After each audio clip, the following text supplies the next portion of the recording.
Fala, galerinha! Tudo bem com vocês? Vamos começar mais uma aula de Biologia Primeiro G. Hoje nós vamos falar de membrana celular. Você vai pegar o seu livro, abrir no capítulo 5, página 78. Pegou? Abriu? Prepara, pega seu material para você fazer o seu relatório, tá bom? Então vamos começar? Na aula anterior, a gente começou a falar de células. O estudo das células, a gente viu as principais partes que formam uma célula, membrana, citoplasma, núcleo. A gente viu as diferenças entre a célula eucariótica e procariótica. Vimos um pouquinho das diferenças entre uma célula animal e uma vegetal. E hoje nós vamos falar da membrana celular.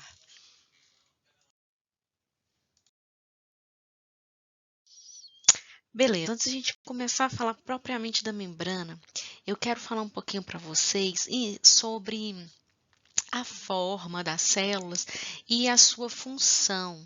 Então, a gente vai ver que as células vão variar em forma, dependendo muitas vezes da função que elas executam, né? E isso também está relacionado à membrana, já que a membrana auxilia na função de manter a forma dessa célula, de delimitar o espaço que essa célula vai ocupar.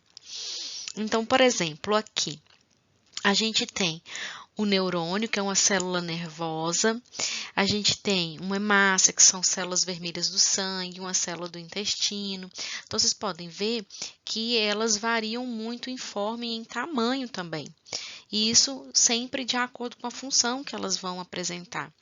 A hemácia, por exemplo, ela é uma célula esférica, levemente achatada no centro e anucleada. Isso quer dizer que ela não tem núcleo, porque elas têm a função de fazer transporte de gases pelo organismo.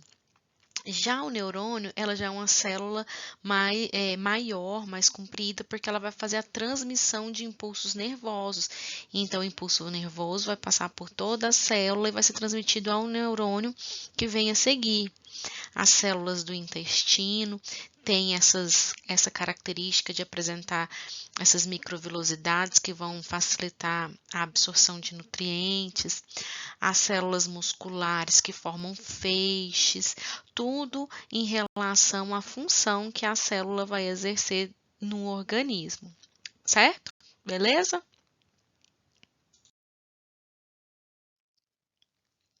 Aqui a gente tem o exemplo de uma célula animal e de uma célula vegetal, mas uma diferença entre elas, então. As células animais geralmente são mais arredondadas, as células vegetais têm um formato mais quadradinho. A membrana celular, quando ela se encontra no interior das células, ou seja, quando ela não está fazendo papel de membrana plasmática, aquela estrutura que está na parte mais externa da célula, aqui nessa região, quando ela está, na verdade, dentro da célula, a gente dá um nome para essa membrana de biomembranas. Então, isso é quando ela está no interior das células, formando, por exemplo, o núcleo, né? A membrana nuclear, as membranas que revestem a mitocôndria, o retículo endoplasmático, essas organelas que depois nós vamos estudar. Quando, então, essa membrana ela está na parte mais externa à célula, delimitando o espaço que essa célula ocupa, a gente chama de membrana plasmática ou membrana citoplasmática ou plasmalema. Então, são todos sinônimos e quando está dentro da célula, biomembranas. Aqui a gente pegou a célula, né? A gente pegou um pedacinho dessa membrana, que vocês podem ver que esses dois risquinhos, ou esses dois tracinhos aqui, a gente pegou, ampliou para a gente ver como são formadas as membranas celulares. a gente vai ter glicolipídios, carboidratos associados a lipídios. Então, aqui tem a setinha mostrando melhor ainda os carboidratos. Quando eles estão associados a lipídios, a gente chama de glicolipídios. Os lipídios, representados por essa parte verde na membrana. Glicoproteínas, porque a gente tem aqui carboidrato associado a proteínas. Essas roxinhas são as proteínas. As proteínas dentro da membrana, elas podem estar ocupando apenas essa parte superficial da membrana, como ela pode estar atravessando a membrana toda. A membrana também é chamado de bicamada. Por quê? Essa bicamada, chamada de lipoproteica ou fosfolipídica. A gente vai ver direitinho como que ela é formada. Então, nós vamos falar um pouquinho antes da função dessas membranas. A gente tem a principal função que é de permeabilidade seletiva, ou seja, a membrana plasmática, ela vai selecionar o que vai entrar e o que vai sair de dentro dessa célula. Nós vamos ver mais para frente que essa permeabilidade seletiva é chamada também de transporte através da membrana. Esse transporte vai se dividir em dois tipos, ativo e passivo. Quando a célula gasta energia para a passagem de substância através da membrana, o transporte é chamado de transporte ativo. Se não houver gasto de energia, transporte passivo. A membrana também vai dar a essa célula proteção, ou seja, vai proteger o que está dentro da célula, daquilo que está do lado de fora da célula. Essa membrana tem nela proteínas que vão auxiliar no reconhecimento de determinadas substâncias e de outras células também. Isso auxilia a célula a fazer uma comunicação com o meio externo. Além disso, a membrana celular vai delimitar o conteúdo que está dentro da célula, vai dar delimitação, né, o formato, muitas vezes, da célula. Vai ajudar, então, na estruturação, o que está totalmente ligado com a função da célula, como a gente viu lá nos primeiros slides, né? Por exemplo, o neurônio tinha uma forma, tinha uma delimitação do seu conteúdo que estava relacionada à função dele, que era de fazer a transmissão de impulsos nervosos. Então, a membrana celular, ela vai se organizar formando um modelo de mosaico fluido. Ele é chamado de mosaico fluido porque essas proteínas aqui, ó, simbolizadas aqui com essa figura roxinha, elas vão se movimentar através da bicamada fosfolipídica aqui. Então, nessa movimentação, né, ela vai estar fluindo aqui nessa membrana e formando uma figura que lembra um mosaico, né? A inserção dessas proteínas. Então, nós temos na formação da membrana fósforo, representado pela parte azul, lipídio, representado pela parte amarela, as proteínas representadas por essa figura roxinha, e a gente também tem os carboidratos, que estão representados por essas bolinhas amarelinhas aqui. Então, carboidrato, fósforo, lipídio e proteína fazem parte da composição da membrana celular. As proteínas, elas têm uma função de fazer o transporte de substância através da membrana, então, levando substâncias que estão do lado de fora da célula para o lado de dentro e vice-versa. E também de fazer o reconhecimento de outras substâncias, de outras células e etc. Agora, nós vamos pegar um pedacinho aqui dessa bicamada fosfolipídica, vamos ampliar ela para ver como que ela está organizada. Então, vamos falar um pouquinho da dupla camada fosfolipídica. É dupla camada porque são duas camadinhas. Então, aqui a gente tem o fósforo azul, amarelinho, lipídio. A gente tem outra camada, fósforo, essa bolinha azul e o lipídio, que são essas perninhas. A gente chama isso daqui de cabeça de fósforo e cauda de lipídio.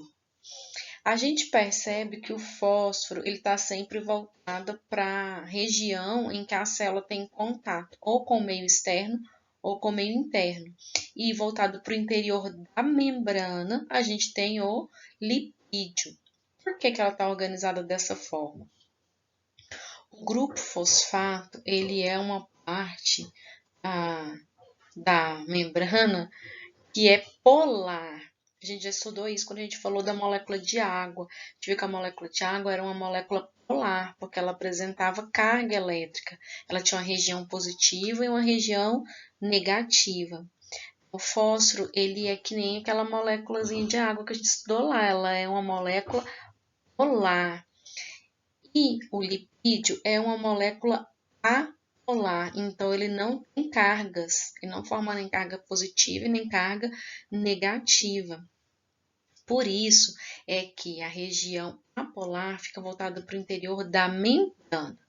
Eu não estou dizendo que ela está voltada para o interior da célula, estou dizendo que está voltada para o interior da membrana, porque a membrana é formada por uma camada dupla. Então, onde a gente tem duas partes aqui, ó, de fósforo e duas de lipídio. Esse lipídio, por ser apolar, fica voltado para o interior da membrana, porque ele não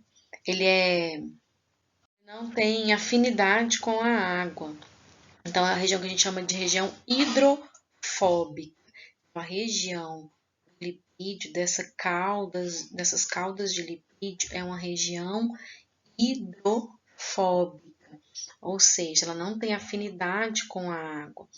E a célula, ela tem que ter afinidade com a água, essa membrana tem que ter afinidade com a água. Por que ela tem que ter afinidade com a água? Porque as substâncias que estão passando tanto pela parte externa quanto a parte interna da célula, ela tem que se comunicar com essa célula. Então, a parte que vai estar voltada a essas substâncias tem que ser a parte polar. E a parte apolar, então, fica guardadinha no interior dessa dupla camada fosfolipídica. Então, vamos recapitular aqui rapidinho. É dupla camada porque, o nome já diz, são duas camadas.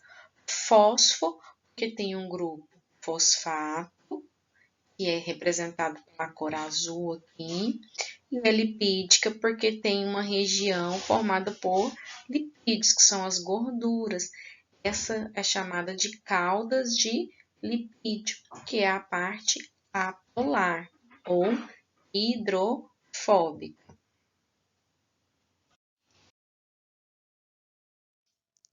Então, vamos recapitular aqui. Quando eu falei que essa região aqui era o grupo fosfato, que era uma molécula polar, eu disse que ela tinha afinidade com a água. Então, a gente está chamando essa região de região hidrofílica. A mesma coisa vai acontecer na outra parte da bicamada. O grupo fosfato é uma região polar e também hidrofílica, tem afinidade com a água. Nas caudas formadas por lipídios, os lipídios são moléculas apolares, então essa região é hidrofóbica, não tem afinidade com a água, não dissolve, ela não consegue ser dissolvida pela água, né? Então, por isso essa região ela fica na parte do meio da bicamada. Aqui, em relação à parte externa, o extracelular, fica o fósforo, e aqui em relação à parte intracelular, também as cabeças de fósforo. Beleza? Faça um relatório. Fiquem atentos ao cronograma de postagem dos relatórios lá no GR8, tá? Beijo, tchau.